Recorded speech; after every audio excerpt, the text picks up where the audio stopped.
में शिक्षकों के दायित्व का प्रोविजन किया गया है।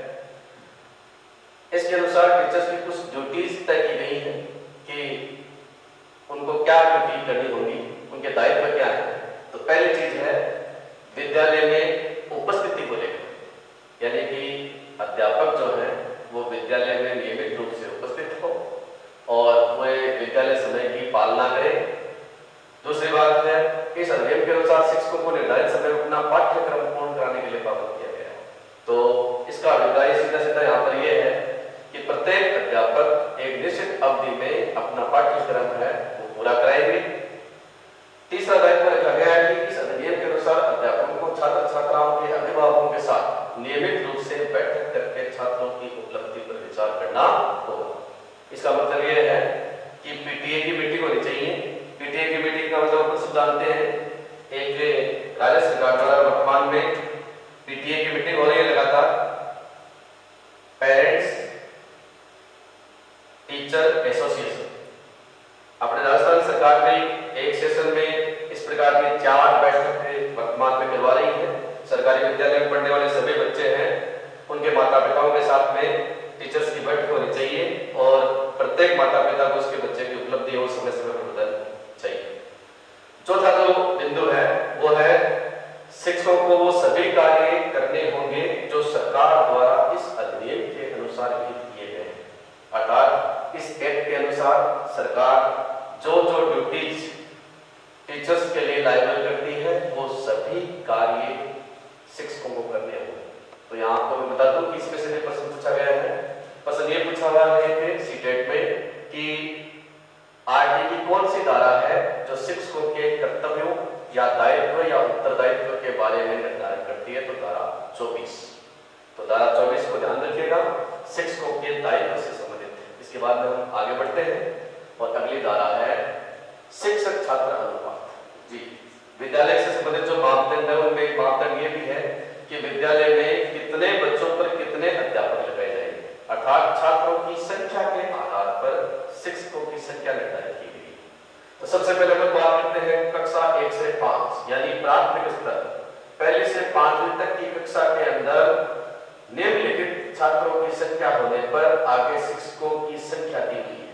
सबसे पहले अगर किसी विद्यालय में छात्र संख्या 1 से लेकर 60 के बीच में है तो यहाँ 2 अध्यापक लगाए जाएंगे और यही संख्या अगर 61 से लेकर 90 तक है तो 3 अध्यापक लगाए जाएंगे। 91 से 120 तक है तो 4 अध्यापक लगाए जाएंगे। तो यहाँ तक आप देख रहे हो कि प्रत्येक 30 बच्चों पर 1 अध्यापक लगाया जा रहा है। इसके पश्चात नीचे लिखा है 121 से लेकर 200। इस बार एरिया बढ़ा दिया है, केवल 30 तक नहीं रख के और सीधा 80 तक कर दिया है। यहाँ 5 अध्यापक बताए हैं, यानी 5 अध्यापक 200 बच्चों तक 5 अध्यापक लगाए जा सकते हैं। नीचे लिखा है कि छात्र संख्या अगर 150 से अधिक है तो 5 अध्यापकों के साथ साथ 150 या इससे अधिक होने पर 5 टीचर के साथ साथ 1 प्रधानाध्यापक भी लगाया जाएगा। इसके बाद में अगली शर्त रखी है सामान्य परिस्थिति में अनुपात। तो देखिए सामान्य परिस्थिति में अनुपात है ये 1:30 यानी प्रत्येक 30 बच्चों पर 1 अध्यापक की व्यवस्था की गई। इसके पश्चात आगे लिखा है अगर छात्र संख्या स्कूल में 200 से अधिक हो तो इस अनुपात को और लो किया जा सकता है, यानी 1:30 के स्थान पर 1:40 भी किया जा सकता है। लेकिन ये शर्त तभी लागू होगी जब छात्र संख्या 200 से अधिक हो, यानी छात्र संख्या 200 से अधिक होने पर ही आप इस अनुपात को लो कर सकते हो, निम्न कर सकते हो। ये निम्न अनुपात है क्योंकि 1:30 ज्यादा बेटर होता है, 1:40 बेटर नहीं होता है, लो होता है क्योंकि यहाँ गुणवत्ता ज्यादा रहेगी, यहाँ छात्रों की संख्या ज्यादा होगी, इसलिए गुणवत्ता कम होगी। तो इस प्रकार से 1 से 5 तक के लिए आप सीधा सीधा याद रखिए अनुपात सामान्यतः है 1:30 और विशेष परिस्थिति में छात्र संख्या अगर 200 से अधिक है तो ऐसी स्थिति में अनुपात 1:40 किया जा सकता है। जी, आगे अपन उस प्राथमिक स्तर की बात करते हैं। कक्षा 6 से 8, 6ठी 7वीं और 8वीं 3 कक्षाओं में इनके आधार पर प्राथमिक स्तर पर शिक्षकों की संख्या या छात्र शिक्षक अनुपात क्या होगा तो मैं आपको बता दूं। यहाँ कुछ बातें लिखी हुई है। पहली बात है कुछ प्राथमिक स्तर पर प्रति कक्षा न्यूनतम 1 अध्यापक। जी, तो प्रति कक्षा न्यूनतम 1 अध्यापक का मतलब यहाँ टोटल कक्षाएं हो गई है 3, 6ठी 7वीं और 8वीं, तो कम से कम 3 टीचर जरूर लगाए जाएंगे, वो तो कक्षा के हिसाब से। और अनुपात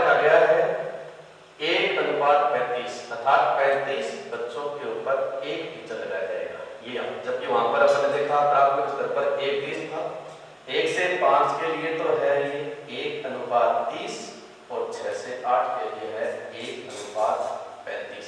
लेकिन वो 200 वाली जो बात है अनुपात स्वरूप, उसमें अपन सब जानते हैं कि इस अनुपात को 1:40 तक किया जा सकता है। लेकिन आदर्श अनुपात 1:5 के लिए है, 6 से 8 के लिए है। इसके बाद में अपन आगे बढ़ते हैं। यदि विद्यालय में छात्र संख्या 100 से अधिक हो तो एक प्रधानाध्यापक मिल जाएगा। विद्यालय का मतलब यहाँ पर यही है कि कक्षा 6 से लेकर 8 तक की संख्या, 6ठी, 7वीं और 8वीं में यदि 100 से अधिक बच्चे हैं तो उस विद्यालय में एक प्रधानाध्यापक मिल जाएगा। और यदि छात्र संख्या 100 से अधिक है तो कला शिक्षा, शारीरिक एवं स्वास्थ्य शिक्षा और समाज उपयोगी उत्पादक कार्य यानी SUPW विषय, जो 3 विषय चलते हैं, इनके भी अंशकालीन अध्यापकों की नियुक्ति की जाने का प्रोविजन है। चूंकि ये नियुक्ति अभी तक हो नहीं पाई है क्योंकि इसका मामला कोर्ट में है, इसलिए ये इस पे स्टे आया हुआ है।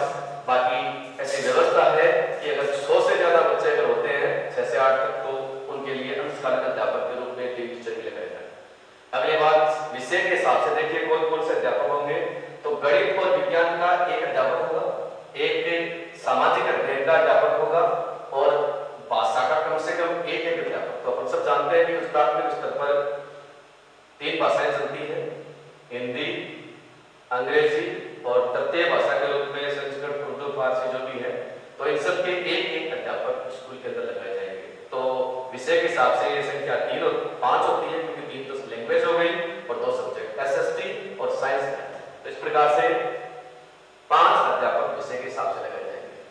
कई बार क्या होता है कि जैसे मान लीजिए स्कूल 1 से 8 तक है या 1 से 12 तक है या 6 से लेकर 12 तक है, तो ऐसी स्थिति में ये संख्या है वो अनुपात के हिसाब से रखी जाती है। क्योंकि अपन सब जानते हैं कि 9 और 10 को पढ़ाने वाले वरिष्ठ अध्यापक हैं, वो कक्षा 6 से 8 तक को भी विषय पढ़ा सकते हैं। तो ऐसी स्थिति में स्कूल उस प्राथमिक है, माध्यमिक है, उच्च माध्यमिक है, इसके हिसाब से ये तय होगा कि उस विद्यालय में शिक्षकों की संख्या कितनी होगी। बाकी अनुपात के हिसाब से ये संख्या 1:35 होगी, ये आप ध्यान रखें।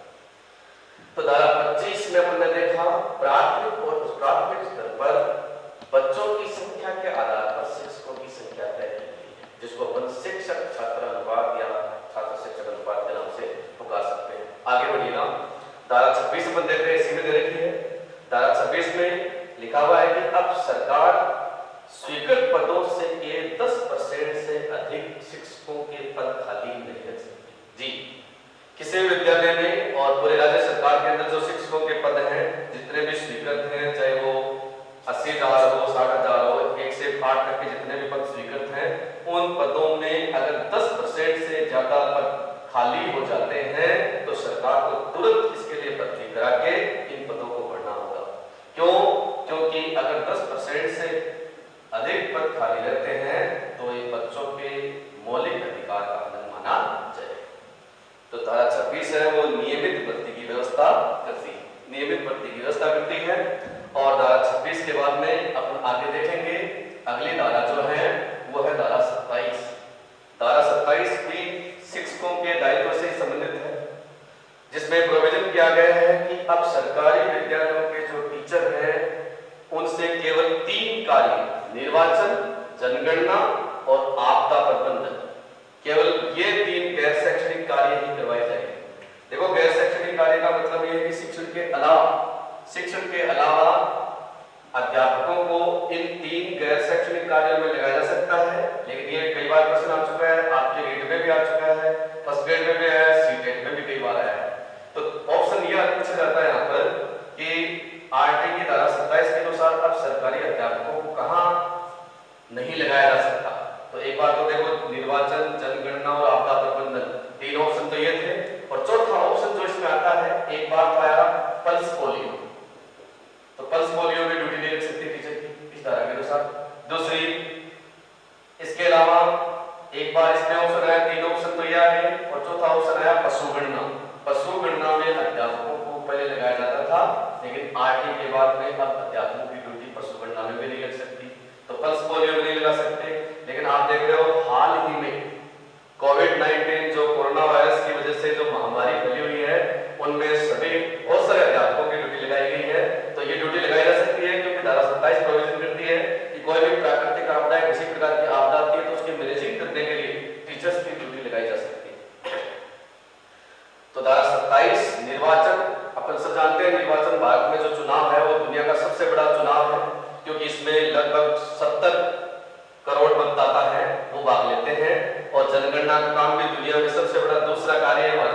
के बाद में, इसलिए बिना शिक्षकों के सहयोग से ये दोनों ही कार्य किए जाने संभव नहीं है। इसलिए इन दोनों कार्यों को, इसके साथ साथ किसी प्रकार की आपदा आ जाती है तो उसकी मैनेजिंग करने के लिए, चाहे वो कोरोना महामारी हो, चाहे अकाल हो, चाहे बाढ़ हो, इस प्रकार की ड्यूटीज में भी टीचर को लगाया जा सकता है। चलिए आगे बढ़ते हैं धारा 27 के बाद में अपन आगे बढ़ते हैं धारा 28।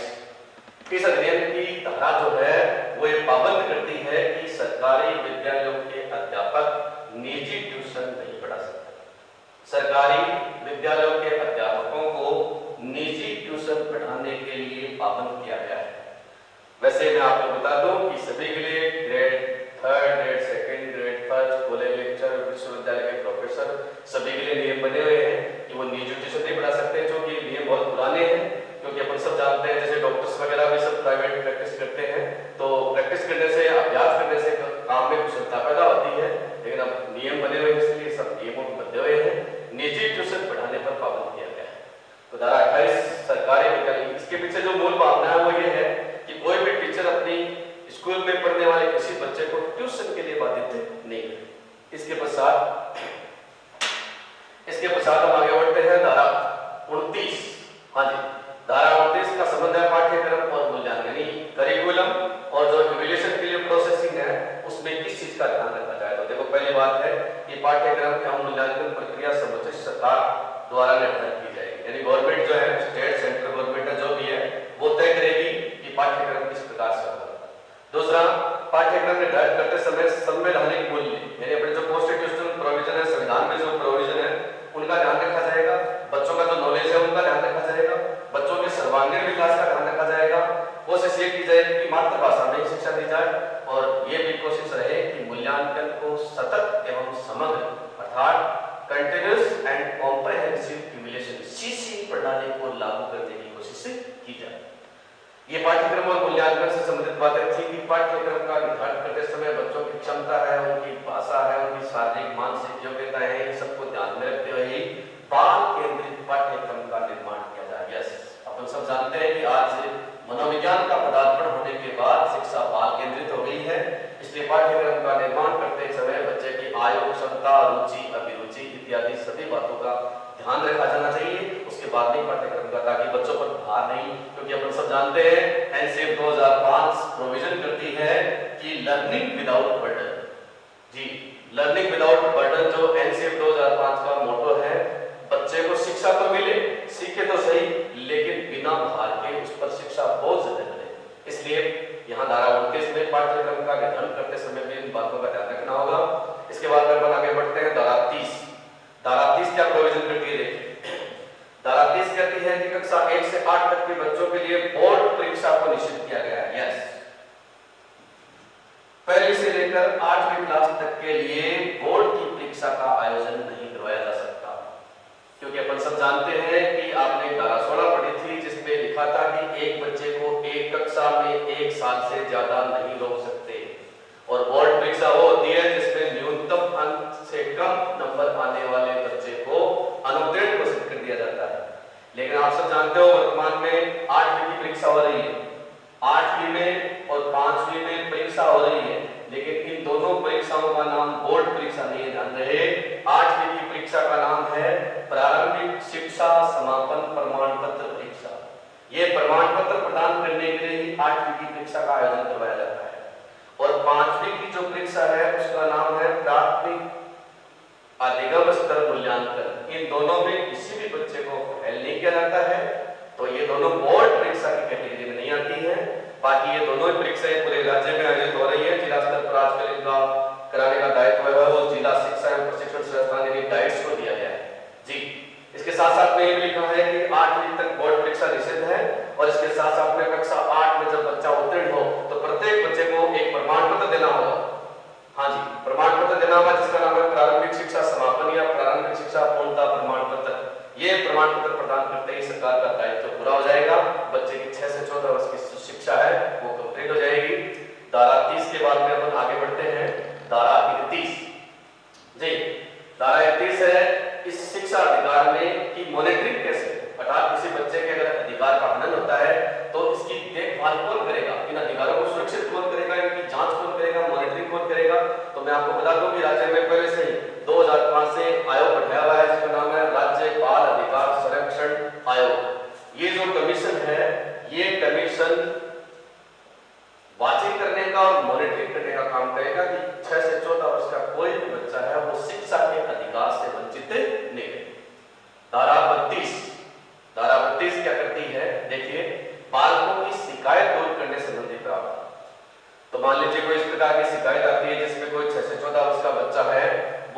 सुरक्षा के अधिकार से वंचित है। तो ऐसी स्थिति में देखो लिखा है स्थानीय प्राधिकरण द्वारा इस अधिनियम के तहत 3 माह की अवधि में शिकायत निवारण करने का प्रोविजन। ध्यान रहे 3 माह की अवधि। जी 3 माह की अवधि का सीधा सीधा मतलब यह है कि शिकायत जब भी होगी तो 3 महीने में इस शिकायत का निवारण होना चाहिए। और इस प्रकार का कोई भी शिकायत होती है, निर्णय डिसीजन आता है उसके ऊपर, तो बालक उसके खिलाफ अपील भी कर सकता है। ऐसा भी इसमें प्रोविजन किया गया है। तो इस प्रकार देखो धारा 31 और 32 क्या कर रही है, इस अधिकार के संरक्षण संबंधी प्रोविजन कर रही है। यस, इसके बाद में अपन आगे बढ़ते हैं धारा 33। जी धारा 33 क्या प्रोविजन कर रही है, देखिए धारा 33 राष्ट्रीय सलाहकार समिति, राष्ट्रीय सलाहकार परिषद का गठन करती है। पूरे देश में राष्ट्रीय सलाहकार परिषद का गठन किया गया है जिनमें कुल 15 सदस्य हैं। कार्यकाल उसका 2 वर्ष है। गणपूर्ति 50% सदस्यों की उपस्थिति है और 3 महीने में इसकी बैठक होती है। राष्ट्रीय स्तर पर ये जो सलाहकार समिति है क्यों बनाई गई है, क्योंकि इसका मुख्य काम है आरटी को लागू करने के लिए केंद्र सरकार को परामर्श या सलाह प्रदान करना। इस काम के लिए राष्ट्रीय स्तर पर सलाहकार समिति का गठन कर दिया गया है। ठीक इसी प्रकार धारा 34 में ऐसी एक समिति राज्य स्तर पर भी गठन की गई है। संयुक्त सदस्य संख्या वही 15 है, वही मुख्य कार्य है। ये केंद्र सरकार को परामर्श करेगी, ये राज्य सरकार को परामर्श करेगी और वही 2 वर्ष का कार्यकाल है, वही 50% गणपूर्ति है और वही 3 महीने का इसकी बैठक का प्रोविजन है। इस प्रकार से राष्ट्रीय स्तर पर और राज्य स्तर पर 2 सलाहकार समितियों का गठन किया गया है। तो आप 31 से लेकर 34 तक एक ही बात देख रहे हो, बच्चे के अधिकार का संरक्षण कैसे हो, इसकी मॉनिटरिंग कैसे हो, इसके लिए यहां से यहां तक ये प्रोविजन सारे के सारे थे। आगे बढ़ रहे हैं, इसके बाद में अपन चल रहे हैं धारा 35। जी धारा 35 में देखिए समुचित सरकार, राज्य सरकार एवं स्थानीय सरकार। इन समुचित सरकार का मतलब यहाँ केंद्र सरकार, राज्य सरकार, केंद्र सरकार राज्य सरकार को, राज्य सरकार स्थानीय सरकार को या सेंट्रल गवर्नमेंट स्टेट को या लोकल गवर्नमेंट को तरह तरह के निर्देश जारी कर सकती है। किस संदर्भ में कि आरटी का जो प्रोविजन है उनको राज्य स्तर पर, स्थानीय स्तर पर प्रभावी ढंग से लागू किया जाए। इसलिए इन सरकारों को, अपने नीचे वाली सरकारों को निर्देश देने के अधिकार दिए गए हैं जो धारा 35 में उल्लेख है। इसके बाद में अगली चीज दी है धारा 36। जी धारा 36 का संबंध है अभियोजन की पूर्व अनुमति लेने से।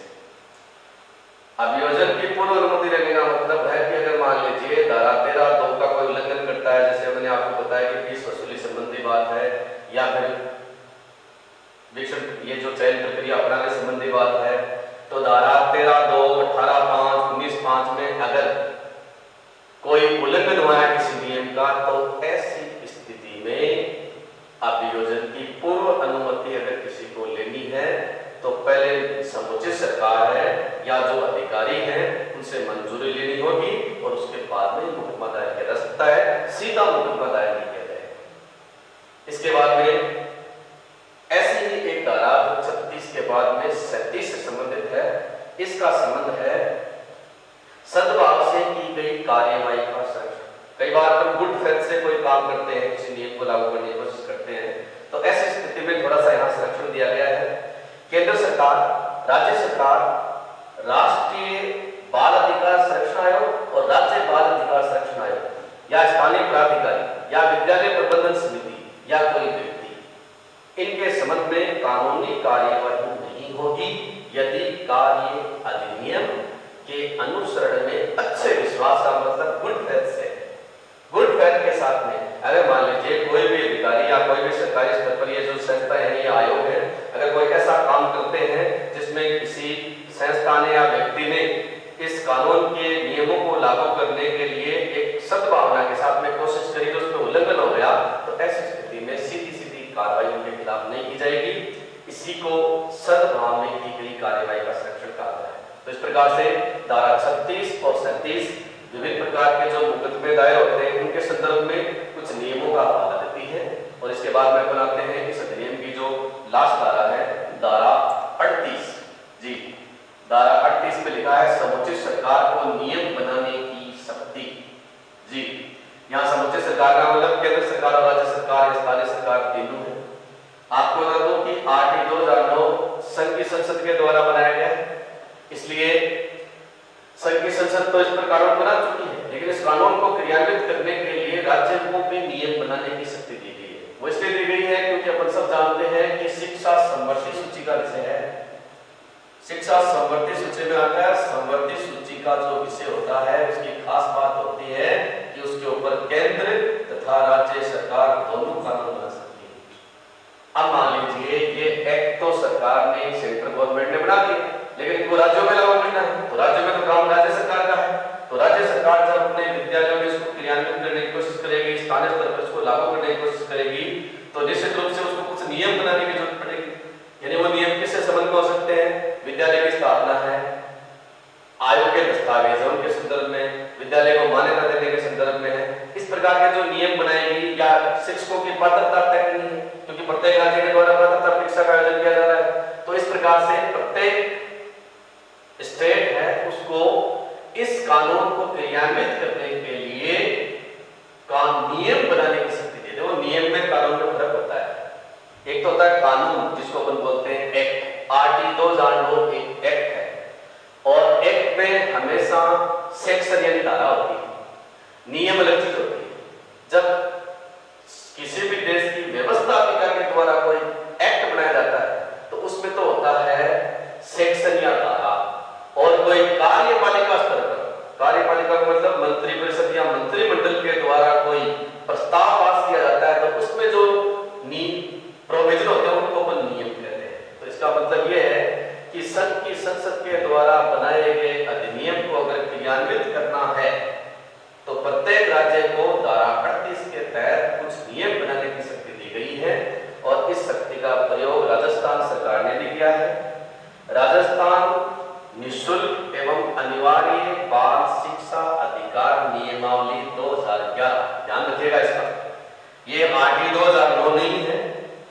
उसकी क्रियान्विति करने के लिए राज्य सरकार द्वारा बनाया गया कानून नहीं बल्कि एक नियम है। मैंने आपको बताया कि कानून नहीं है, क्योंकि कानून तो संसद ने बना दिया। जब कानून संसद ने बना दिया है तो ऐसी स्थिति में नियम बनाने की आवश्यकता है, और नियम बनाने का काम आप सब जानते हो कार्यपालिका का होता है। यानी यहाँ अपने जो राजस्थान सरकार जो है उसके मंत्री परिषद ने बैठक बुलाकर राजस्थान निःशुल्क एवं अनिवार्य बाल शिक्षा अधिकार की नियमावली को 29 मार्च 2011 को पारित किया, और 1 अप्रैल 2011 को इसे लागू कर दिया। अब कई लोग ऐसा प्रश्न पूछते हैं कि साहब ये बताइए कि राजस्थान में आरटी कब लागू हुआ? तो आप पहले उल्लेख कर चुके, अपने पहले वीडियो में सबसे पहले मैंने यही बात कही थी कि आरटी 2009 पूरे भारत में जम्मू कश्मीर को छोड़कर 1 अप्रैल 2010 से क्रियान्वित हो गया, लागू हो गया। तो फिर राजस्थान कहाँ गया? राजस्थान का तो नाम ही नहीं है, राजस्थान में तो लागू हो ही गया।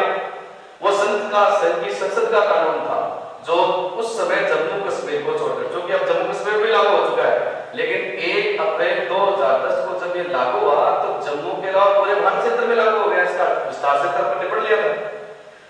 तो ये प्रश्न बेबुनियाद है कि राजस्थान में आरटी कब लागू हुआ। राजस्थान में आरटी 1 अप्रैल 2010 को लागू हुआ, और ये पूछे कि राजस्थान सरकार द्वारा आरटी को क्रियान्वित करने के लिए जो नियम बनाए गए वो कब लागू हुए, तब आपका उत्तर होता है 1 अप्रैल 2011। इसके बाद में देखो राजस्थान सरकार ने जो नियम बनाए ना, इसी में आपकी पहले आर्ट है, इसी में जो रीट उसका जो संशोधित रूप है, ये पात्रता परीक्षा वगैरह सबके प्रोविजन इसी में किए गए थे। और आपको यह भी बता दूं कि राज्य सरकार द्वारा 2011 में आरटेट की परीक्षा करवाई गई, 2012 में आरटेट की परीक्षा करवाई गई। इसके अलावा दो बार तो आरटेट राजस्थान टीचर एलिजिबिलिटी टेस्ट, और इसके पश्चात 2015 और 2017 में 2 रीट आयोजित हो चुकी है। Rajasthan eligibility exam for teachers, दोनों का मतलब एक ही है, दोनों ही पात्रता परीक्षा है, न कि भर्ती परीक्षा। भर्ती के लिए नियम अलग से बनाए जाते हैं। इस प्रकार से 2 आरटेट और 2 रीट आयोजित करवाई जा चुकी है। तो आपने देखा कि धारा 38 वो धारा है जो सभी राज्यों को की जो समुचित सरकारें हैं उनको आरटी के नियमों को क्रियान्वित करने के लिए नियम बनाने की शक्ति देती है। इसी नियम के तहत अपने यहाँ पर विद्यालय की दूरी है, स्थापना